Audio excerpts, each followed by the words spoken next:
హైదరాబాద్ టీంలో ప్లేయింగ్ లెవెన్లో ఎవరు ఉండబోతున్నారు అనేది ఇవాళ మనం డిస్కస్ చేద్దాం. ఫస్ట్ ఓపెనర్గా వచ్చేది ట్రావిస్ హెడ్, అభిషేక్ శర్మ. వీళ్ళిద్దరు ఊచకోతకు వస్తారు. ఓపెనర్గా వచ్చేటోళ్ళు ఒకరు చిన్నగా ఒకరు ఫాస్ట్గా ఆడతారు కదా, వీళ్ళిద్దరు మాత్రం సిక్సర్ల మోత మోగిస్తారు.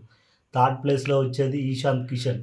ఈసారి పక్కా కప్పు కొట్టడానికి వచ్చిన ఈశాంత్ కిషన్ ముంబై ఇండియన్స్లో ఎట్లా ఆడిందో తెలుసు కదా, పవర్ ప్లేలో 60 కొట్టే సత్తా ఉన్నాడు. ఫోర్త్ ప్లేస్లో మన కుక్కట్పల్లి క్లాసన్, నిలబడి సిక్స్లు కొట్టే అంత సత్తా ఉన్న మగాడు. ఫిఫ్త్ ప్లేస్లో మన తెలుగు కుర్రాడు నితీష్ కుమార్ రెడ్డి.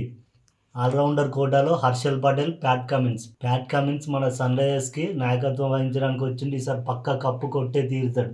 తర్వాత బౌలింగ్ కోటాలో ఫాస్ట్ బౌలర్గా ఉనాద్కడ్, మొహమ్మద్ షమి తెలుసు కదా మన ఇండియన్, కొడితే వికెట్ పగిలిపోవాల్సిందే. బౌలర్స్లో ఆడమ్ జంపా, రాహుల్ చాహర్.